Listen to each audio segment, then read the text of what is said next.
Mudah-mudahan kita doakan Pak,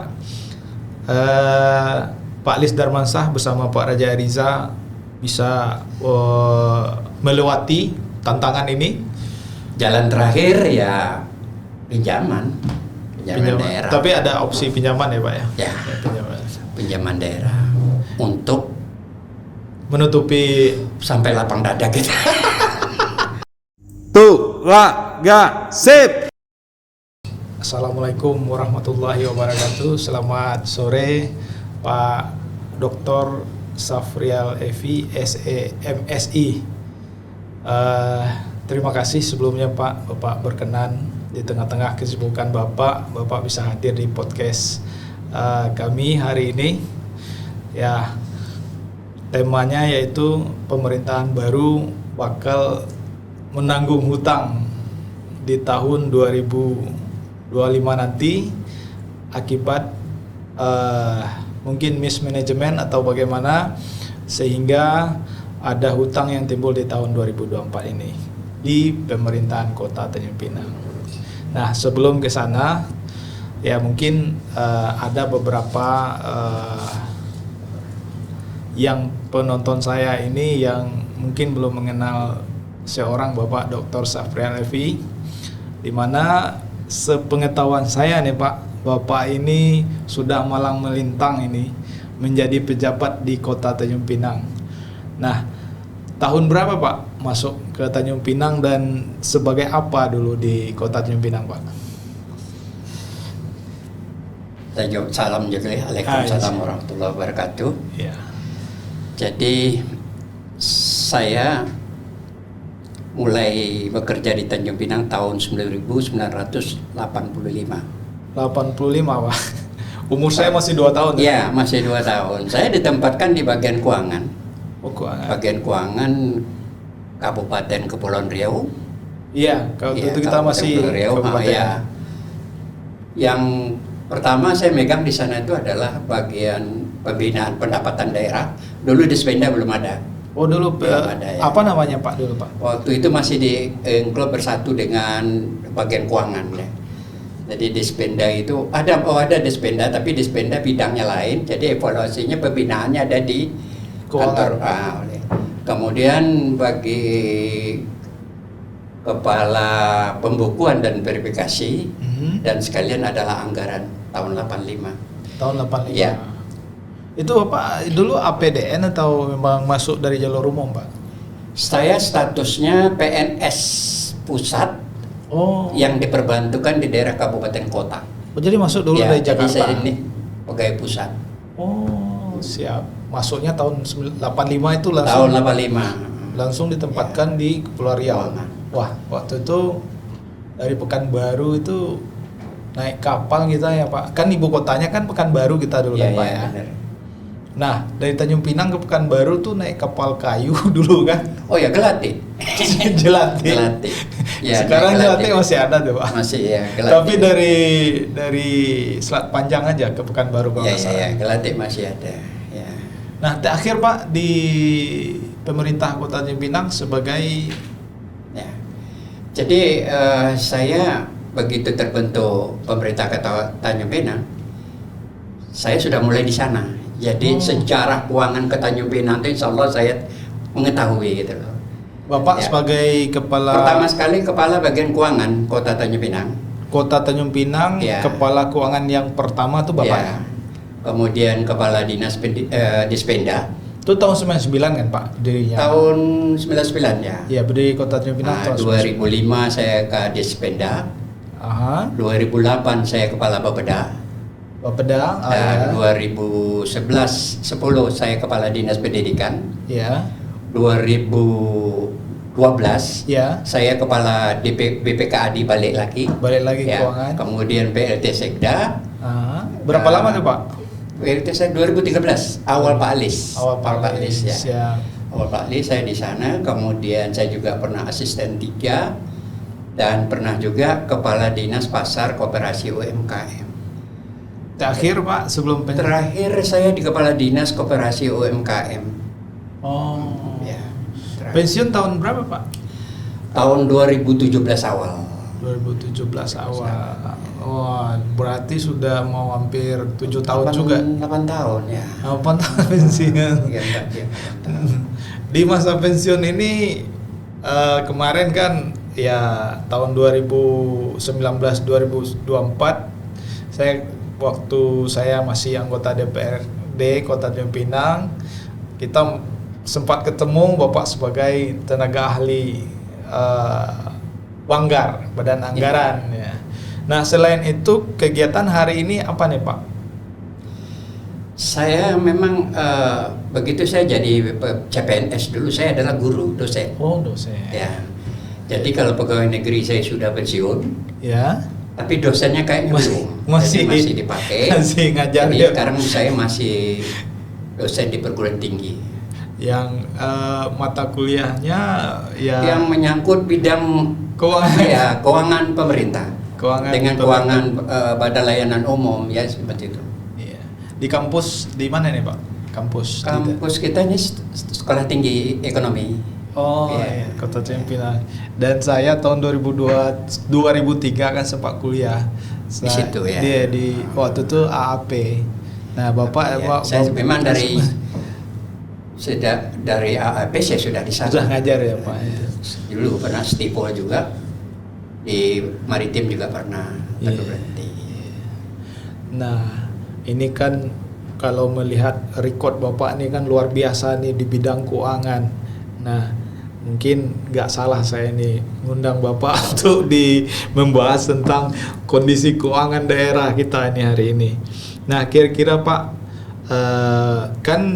ada informasi yang dipublikasikan. Mungkin Bapak tahulah kondisi keuangan kita di tahun lalu dan tahun ini. Di tahun lalu, di mana tahun 2023 itu kita kan ada tunda bayar yang dilakukan oleh pemerintah Kota Tanjung Pinang. Alhamdulillahnya waktu itu ada dana yang seharusnya itu dibayar secara cash tapi masuk ke dana TDF ya Pak. TDF di mana dana itu kan tidak bisa langsung dicairkan.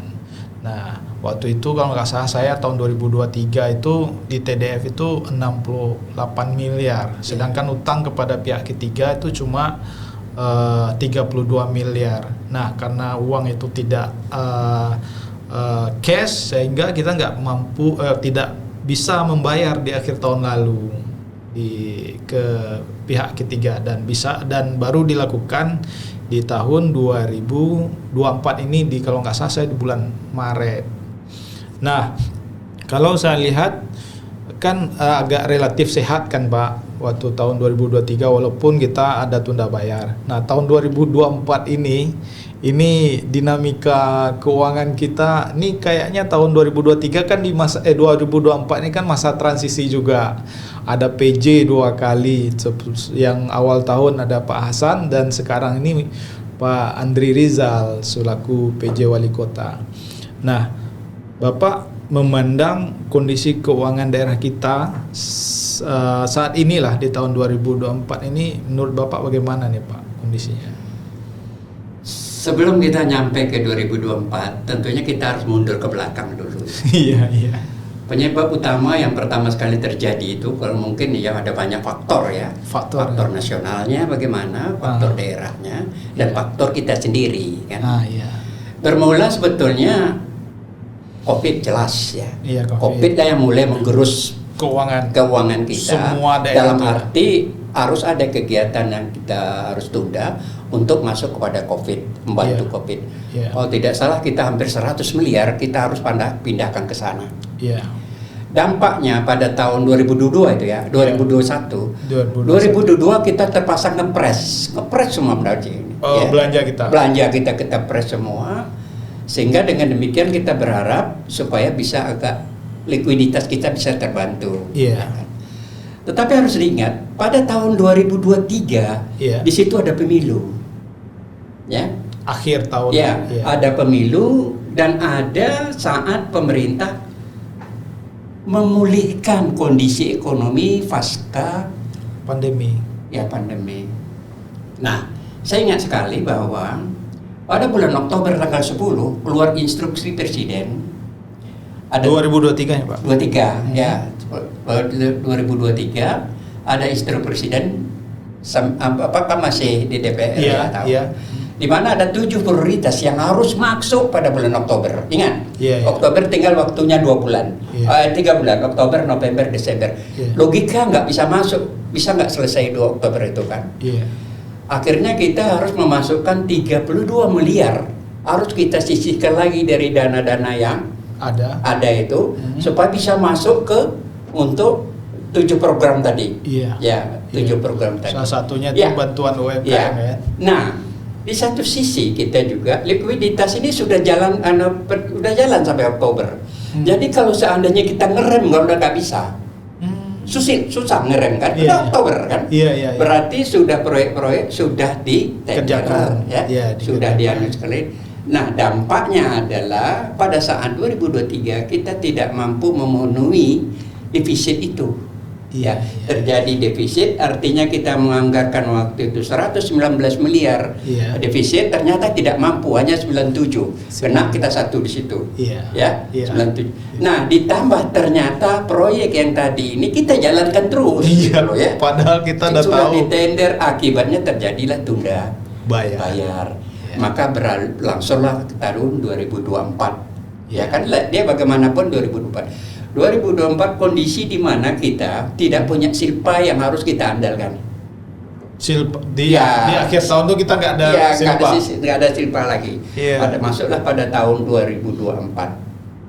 Nah, pada 2004 saya langsung cepat saja ya. Pada Iya. tahun 2024 terjadi ada perubahan kebijakan pemerintah. Di awal tahun lagi. Ya, yang pertama adalah kebijakan dalam soal pajak. Iya, iya. Ya, Iya. munculnya opsen pajak. Opsen pajak. Ya, Iya, opsen iya. pajak, ingat itu opsen Iya, iya. pajak. Iya. Kemudian munculnya kewajiban yang kita sebut dengan menambah makan bergizi, makan tambahan. Iya, iya, Ya. iya, iya. Nah, ini juga jadi masalah di daerah. Artinya opsen pajak, kita ngelihat bahwa kayaknya pada perubahan anggaran kemarin itu opsen pajak sudah dianggarkan. Oh, udah dianggarkan, tapi Kayaknya kita nggak tahu karena iya. saya sudah tidak ikut lagi di dalamnya. Saya tidak tahu. Dianggarkan opsi ini untuk dianggarkan penerimaannya. Ya, sehingga tetap- naik. Iya. Sehingga naik. Jadi pada tahun 2024 itu penerimaan kita sudah 1,1 triliun. Target penerimaan. Naik, jadi Iya. naik dia. Iya. Termasuk opsen di dalamnya, kemungkinan besar termasuk opsen. Berarti perubahan anggaran itu saya tidak yakin bisa dipenuhi gitu. Dipenuhi, ya. Ya. Iya, iya. Karena dari yang lama saja kita hanya mencapai 900 miliar pendapatan ya. Iya. Mungkin dinaikkan lagi pendapatan itu menjadi 1,1 triliun Iya. ya. Iya. Berarti saya yakin tidak akan bisa tercapai. Nah, ini berarti Ini dari sisi pendapatan ya, ya, Pak? ingat ya, Ya. setiap kita menambah pendapatan, belanjanya juga kita tambahkan. Iya. Nah, Setiap kenaikan pendapatan, belanja ya, akan bertambah. Nah, ya belanjanya harus nambah. Ya. Nah, sekarang kalau seandainya belanja yang perubahan anggaran ini dikeluarkan juga, jelas dampaknya akan berdampak pada 2024. Iya. Gitu loh. 2025 maksud 2025, saya ya. akan berdampak di 2025. Ini pun belanja kayaknya sepertinya dijalankan terus ini, Pak. Nah, itu dia. Jadi ini terus ya. Nah, kemudian saya semalam ngelihat lagi APBD 2025. 2025 ya. Ternyata naik lagi itu. Naik lagi, opsennya naik. Iya, iya, iya. Jadi total kenaikan dari pajak daerah itu sekitar 50 M. Dinaikkan mereka. Sedangkan berlakunya nanti tahun 2 Februari 2025. Iya. Ya, Iya. baru berlaku opsen. Iya. Nah, saya berpikir begini, ya, apakah mampu diperoleh ya? Otomatis opsen ini tidak begitu banyak pengaruhnya sebetulnya, cuman pindah saja. Iya, iya. Ya. Yang awalnya dari provinsi, sekarang pindah ke kota. kota sendiri. Hanya saja akan bagi hasilnya berbeda, Pak. Ya, itu ya. Jadi itu yang kita ngelihat. Nah, saya berpikiran gini, apakah nanti? Iya. Tapi kalau saya bilang prediksi saya tetap tidak mampu bayar, tetap juga terjadi tingkat likuiditasnya akan turun. Likuiditas kita Likuiditas turun. ya. Nah sekarang dari isu yang berkembang katanya akan ada tunda bayar sebanyak hampir 100 juta lebih, 100 miliar, Pak. Ya. Saya heran, berarti mereka sudah nampak sekarang gitu loh. Ya. Yang lucunya Pak, yang lucunya pemerintah sebenarnya sudah melakukan antisipasi Pak. Dari awal tahun di bulan 2 itu. Mereka sudah mengeluarkan kebijakan automatic adjustment. Automatic adjustment itu di mana pemerintah melakukan penghentian kegiatan dan tidak melaksanakan kegiatan-kegiatan yang menurut mereka bisa ditunda kegiatan itu dan tidak terlalu penting, dianggap tidak terlalu penting dari awal tahun di bulan 2 Pak. Nah kemudian informasi kita dapat lagi juga dilakukan di bulan 6. Nah akhirnya automatic adjustment yang mereka lakukan itu disahkan di APBD perubahan. Yang lucunya APBD perubahan juga naik Pak.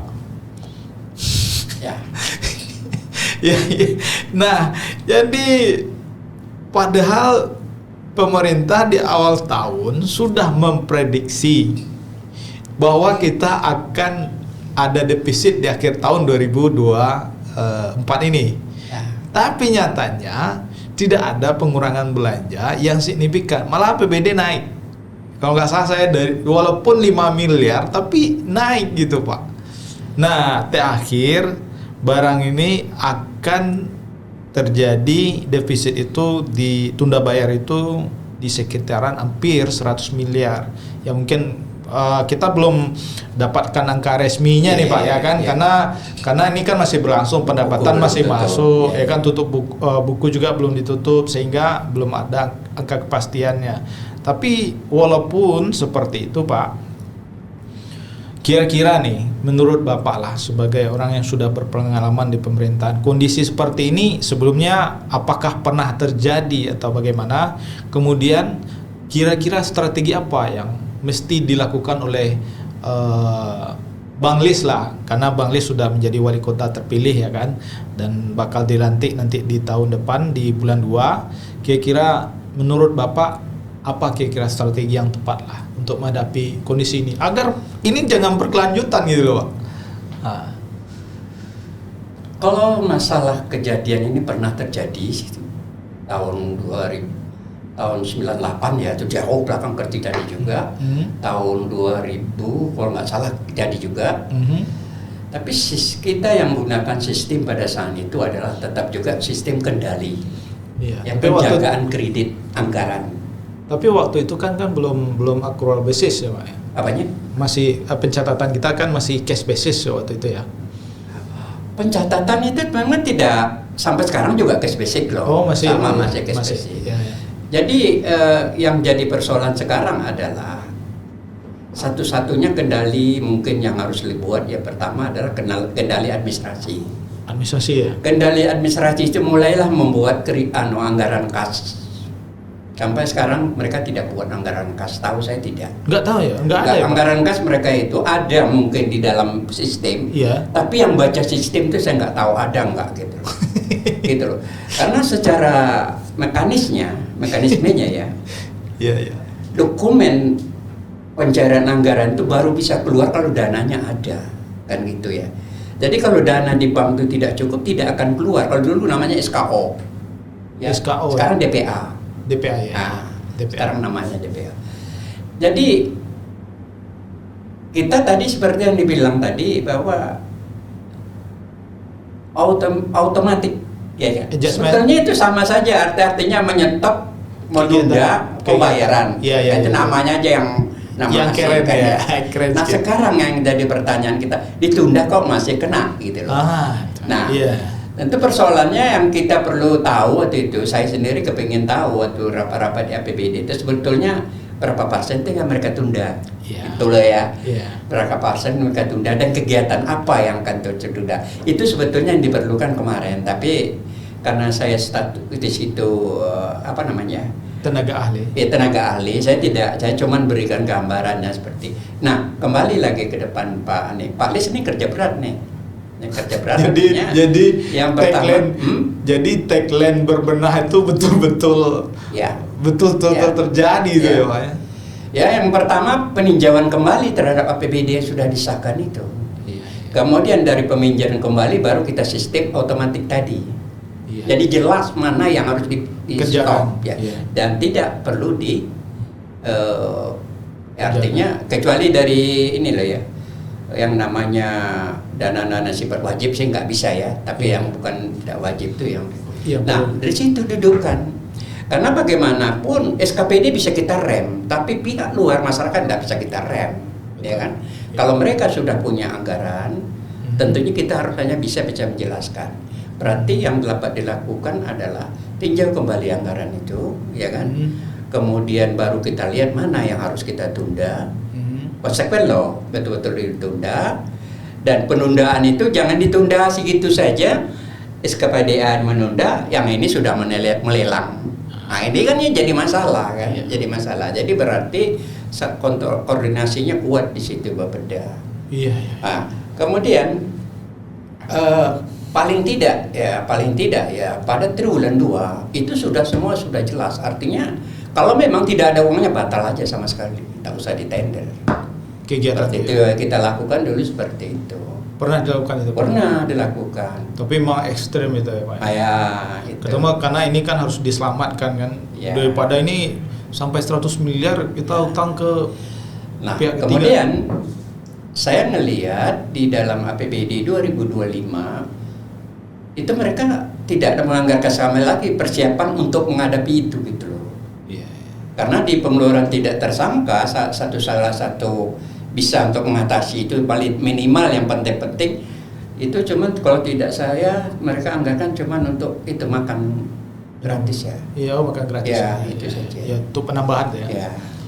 Ini kan berarti betul-betul permasalahan di perencanaan ya Pak. Ya, di sisi perencanaan. Manajemen pengeluaran kasnya. Ya. Terus pengelolaan keuangan, fungsi pendapatan juga kayaknya ini perlu ada refresh lah kayaknya nih. Ya. Bisa juga nanti mungkin Pak Lis sebagai wali kota baru juga harus meninjau nih SDM mungkin nih Pak. SDM yang betul-betul yang bisa ngelola keuangan lah. Ya. Faktor lainnya juga kita ingat bahwa secara nasional juga sekarang APBN tekor. Ya, 402 triliun tekornya ya. Sehingga lakukan pinjaman lagi sehingga sekian berapa. Berarti kita khawatir ya, jangan harap lagi tunda salur itu ada. Betul. Itu sudah mimpi ya. Jangan-jangan kelebihan salur. Jangan kita utang pula ke pemerintah. Kita khawatirnya kelebihan salur ya. Jangan sampai tahun dulu kan sudah ada banyak kelebihan salur. Jadi gitu. Saya rasa itu yang penting ya. Staf kita sebetulnya di PKSDM-nya lumayan bagus ya, banyak bagus. Cuman koordinasinya aja yang kurang kan. Mungkin direct man and direct place juga harus dijalankan itu Pak. Koordinasinya kurang. Terus mungkin ya ke depan ya pengawasan perlu diperketat mungkin ya Pak ya. Pengawasan perlu diperketat. Mungkin inspektorat juga harus difungsikan lebih baik lagi lah mungkin ya. Nah ini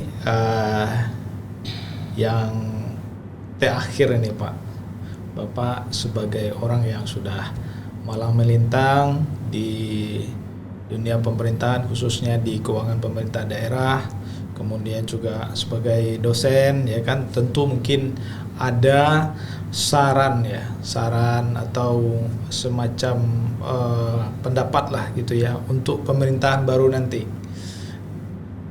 dalam rangka untuk mewujudkan good governance, tata kelola keuangan yang baik lah bagi pemerintah. Mungkin kita melihat hari ini ya mungkin tahun 2024 ini kan masa transisi semua ya. Secara politik baik legislatif atau eksekutif ini mungkin ada seperti orang menangguk ikan di air keruh ya kan. ya kan, memancing juga di air keruh, ya kan. Nah, jadi kira-kira nih saran apa saja nih Pak dari Bapak? Jadi kalau boleh saran ya, mungkin selaku orang yang pernah duduk atau ya kecimpung di situ. Yang pertama sekali memang kalau dulu Pak Lis target 100 harinya adalah SDM, pembenahan sumber daya manusia. Tapi saya rasa untuk sekarang ini harus ke keuangannya dulu. Keuangan dulu. Iya, harus dibenahi. Artinya yang pertama di keuangan, tentunya kita harus kaji lagi anggaran yang sudah ada sekarang. Artinya, kemudian setelah dikaji anggaran apa yang sudah ada sekarang, tentu baru kita lihat prioritas ulang lagi bersama SKPD. Kalau perlu dengan DPR lagi. Prioritas ulang inilah prioritas yang kita masukkan jadi anggaran. Yang tidak tahan. Yang kalau tidak prioritas tahan atau kalau di perubahan bisa dirubah. Kalau dulu dikenal dengan bintang 3 tidak akan dikerjakan. Bintang 2 menunggu. Kalau ada duit kerjakan. Bintang 3 prioritas tidak tak suka nih, prioritas langsung masuk. Nah itu yang pertama. Jadi berarti mungkin 100 hari pertama Pak Lis harus fokus di keuangan dulu. Itu yang kemudian kemana di keuangan itu lagi untuk likuiditas. Memang harapan untuk kita nambah itu sudah susah. Artinya kayaknya tidak ada lagi karena di pusat juga bermasalah. Pemerintah provinsi juga kayaknya juga bermasalah kan. Jadi likuiditasnya bermasalah. Jadi yang bisa dilakukan adalah pengkajian ulang kembali yang sudah dianggarkan. Saya ulang lagi ya. Kemudian tetapkan prioritas lagi gitu loh, bersama dengan SKPD. Setelah prioritas duduk, baru kita ini jadi prioritas kesekian. Udah konsekuen saja. Yang ini jangan dilelang. Jangan dilelang. Ini artinya penghematan anggaran. Penghematan anggarannya jangan dilelang. Kemudian satu yang sangat bermasalah di Pemko adalah belanja pegawai. Belanja pegawai ini ada satu kemungkinan kebiasaan yang selama ini terpaksa dibuat kayaknya tidak menganggarkan 12 bulan. Ya kan? Jadi dianggarkan sekian bulan. Dampaknya dia akan memakan lagi anggaran pada akhir tahun. DPBD perubahan. Akhirnya DPBD perubahan hanya untuk bayar. Hanya untuk nambah gaji ini tadi. Kemudian kalau kita lihat siklusnya gaji Kota Tanjung Pinang cenderung naik terus. Cenderung naik. Kayaknya kenaikannya itu luar biasa. Tahun ini 35 miliar lebih naik. Cuman kalau dilihat realisasi kok bisa ditekan gitu loh. Bisa ditekan. Kok bisa ditekan dari anggarannya? Padahal barangnya naik, Pak. Makanya. Tapi realisasinya Jadi khusus untuk rutin kita harus lihat dulu belanja pegawai Artinya betul-betul tercatat. Karena belanja pegawai ini punya sistem beda. Bayar walaupun tidak ada uang gitu loh. Jadi berarti bayar. Artinya ada tak ada duit bayar. Harus bayar. Ini minjam. Kalau tak ada duit pinjam. Jadi itu satu. Kemudian belanja barang itu juga cuma di situlah yang bisa.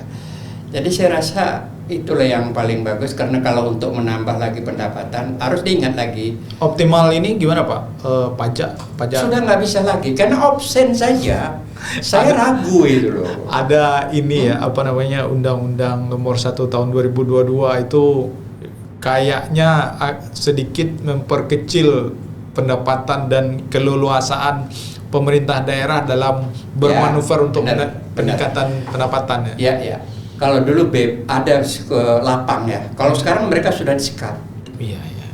Dikuranginya bagi hasil, tapi didaikannya dak. Nah itu sekarang sistemnya. Ini punya dinaikkannya. Tapi secara khusus transfer tidak naik.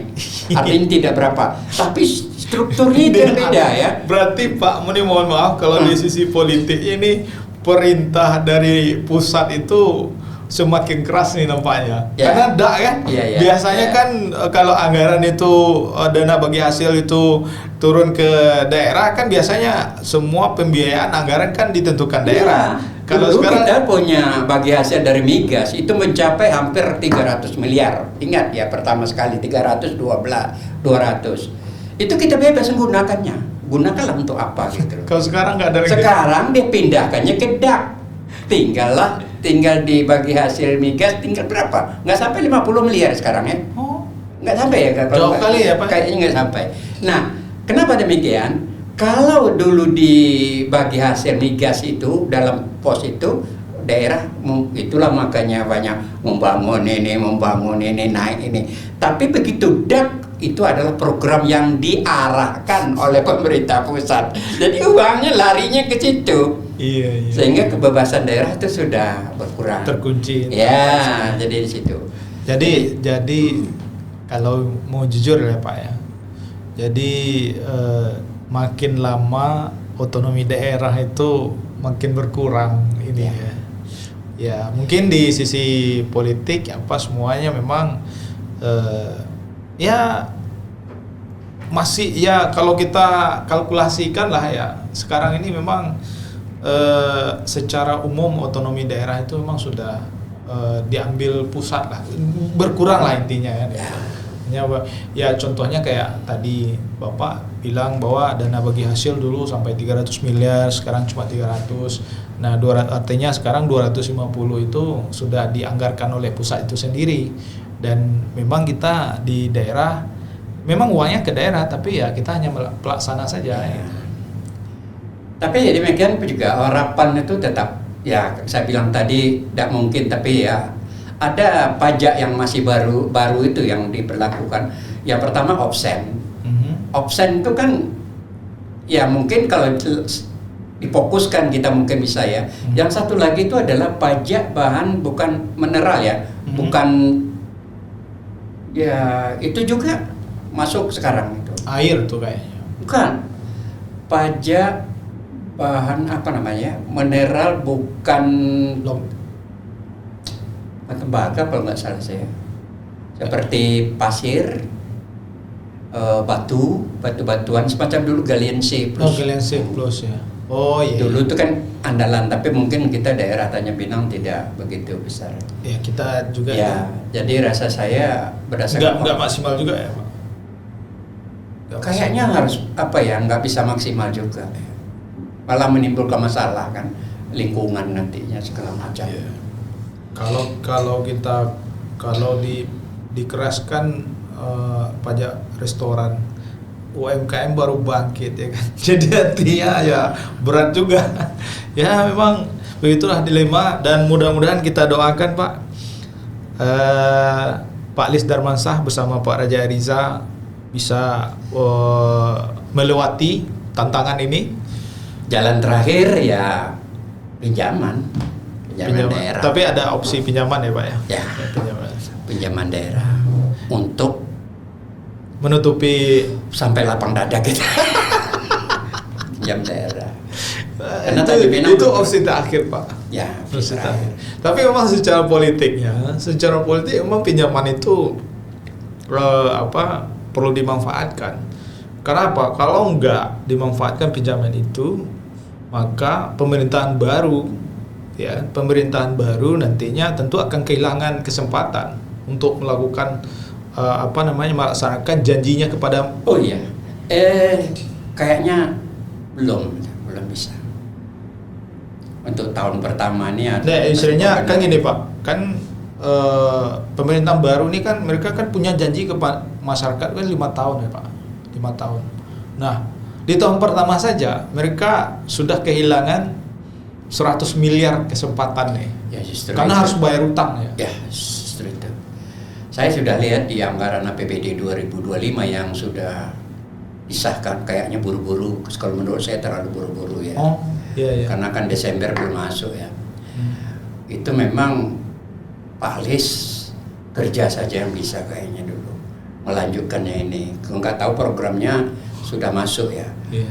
Bahkan puasa ini udah masuk tuh, bantuan sosial nggak ada sama sekali, udah kosong tuh. Iya Pak? Nggak ada. Bantuan Itu sosial? ada dianggarkan. Benar lagi saya kan ngelihat Wah, saudara ini sepintas yang ini jadi PR lagi nih sama Pak Lis. Kalau nggak salah lah saya Iya, nggak iya. ada ya.